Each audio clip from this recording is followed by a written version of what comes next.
Check out carmarshal.com. The link is in the description. They help support us.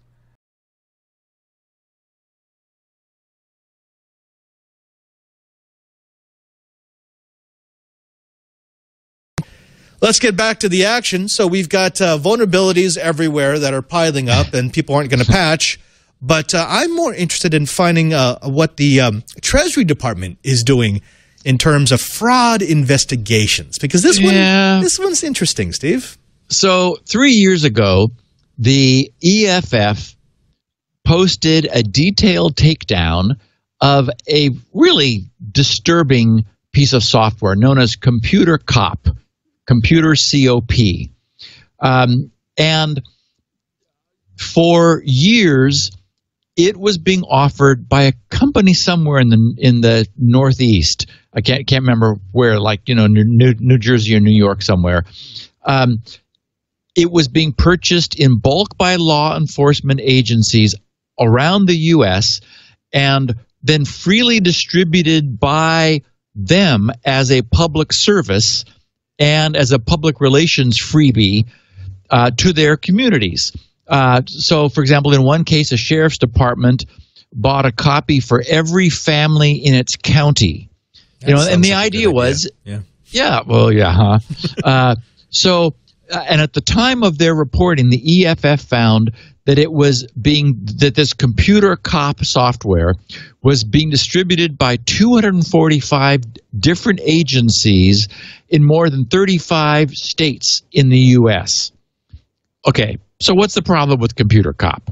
Well, among its several features, first of all, it's not great software. It's the kind of thing that, you know, mom and dad install on their computer that proposes to allow them to find out, like, what images their children are using, except it turns out that it only knows where the images of IE and Safari are located, so it doesn't find any images if they're using any other browser, and it does no filtering of them, showing all of the icons and faves and you know, all the little like buttons. I mean, it's a very, very poor piece of software.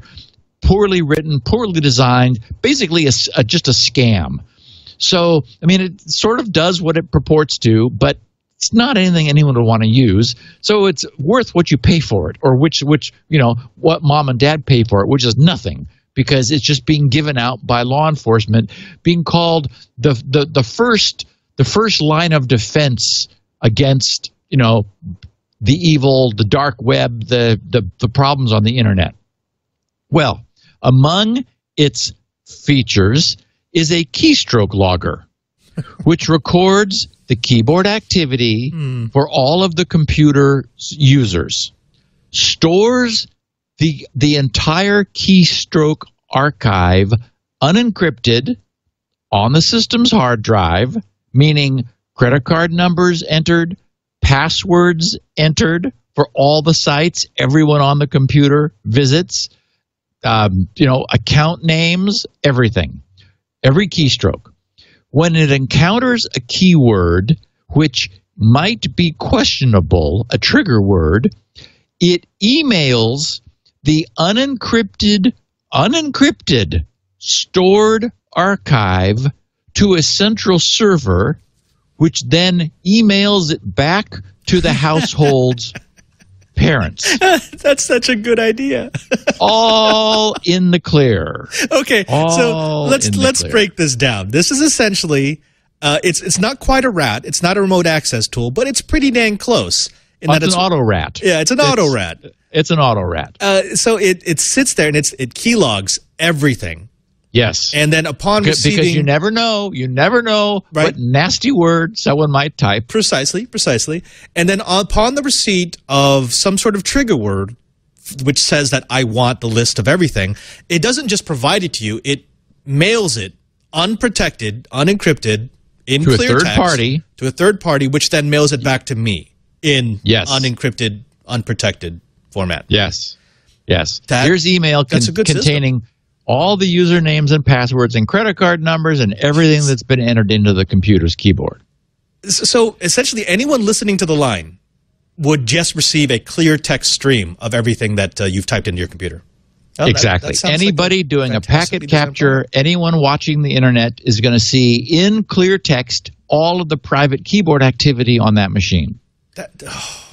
So to increase the tastiness of this for law enforcement, it was at the time that the EFF brought it to the world's attention, being marketed with invalid endorsements purportedly from the U.S. Department of Treasury, which has since issued a fraud alert over the document, which the publisher of Computer Cop doctored.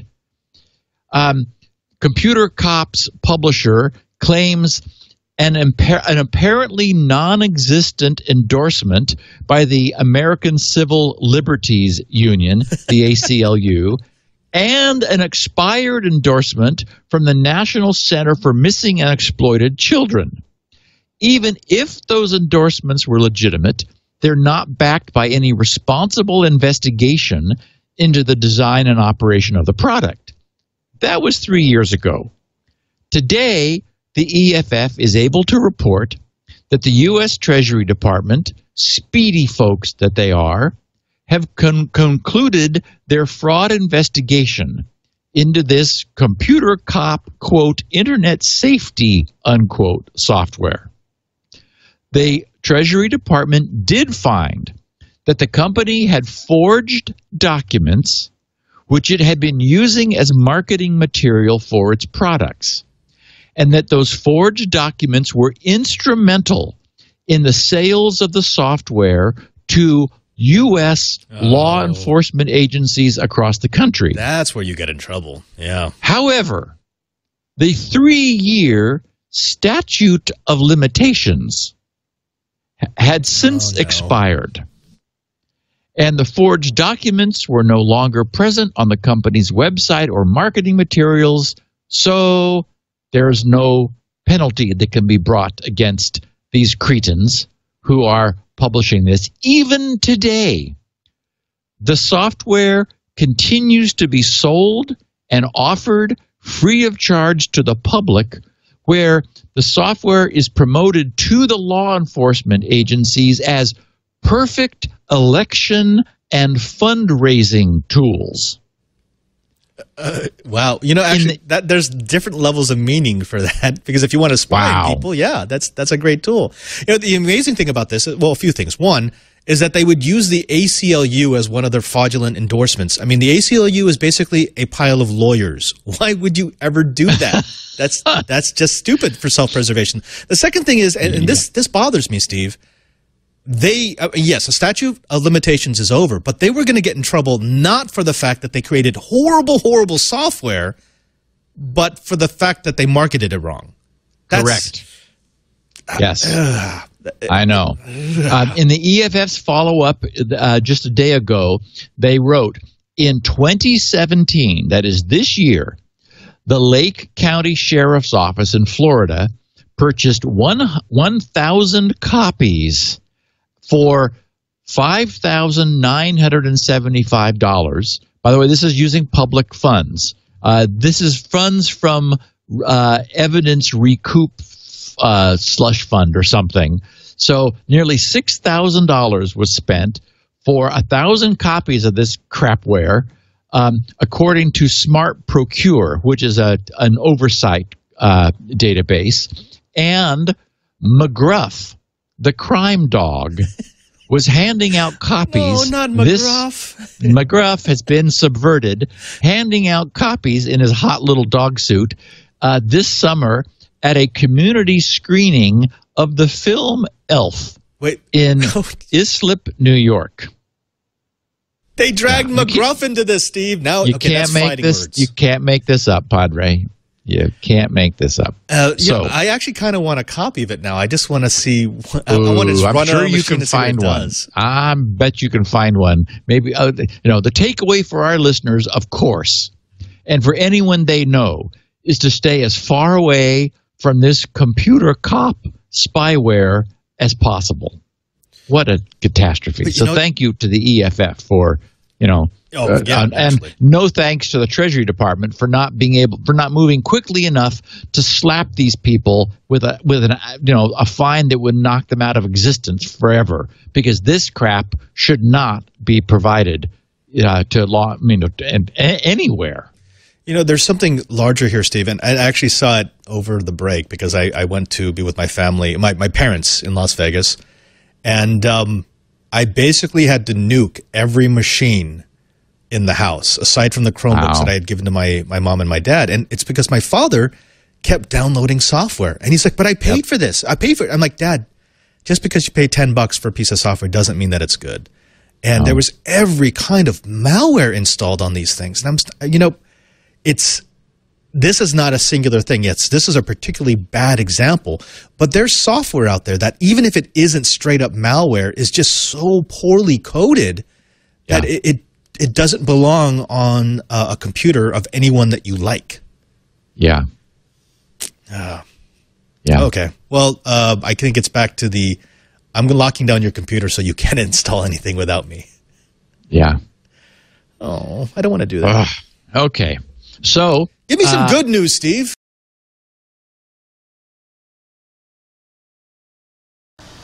Hey, Charlotte County. This is Charlotte County COPWATCH, and I wanted to explain what fair use is. You can use pieces of news articles if you're doing it for news reporting, you have commentary, and you're doing it for education purposes. So that's what fair use is, as you can see right here. Another reason why I wanted to make this video is to let you know I have just joined with Patreon. A nice thing with Patreon, I make no money on YouTube. They took the money away years ago, and so this is another way to give, and it's a nice thing too, because you can give monthly. You can give $1, $5, $10, whatever. I do 4 to 5 hours a day on trying to wake the sheeple up on how corrupt it is and different ways that you can fight the corruption. So Patreon is a way that you can do it, and then of course the old way is still there. Donate to Charlotte County COPWATCH with PayPal or credit card. So keep that in mind. 4 to 5 hours a day. I make no money, but the corruption happened to me and I'm sick of it, so I'm trying to wake people up. But my wife would love it if if we could get some help out there. There's 47,000 subscribers. Just think, if each one of you subscribers just gave let's say actually, yes, $1 a month. 47,000 subscribers gave $1 a month. That would be awesome. That's not going to happen. But anyways, that would be great if it did happen. But do the math in your head. Just think about it. Like I said, 4 to 5 hours a day. I get no money from YouTube. YouTube has gone nuts. You can't do anything anymore. They're taking the money away everywhere. So these are a couple different ways that you can still help out with all this time that I put in. And as you know, I'm in a special situation where, at least I can do it. 4 to 5 hours a day.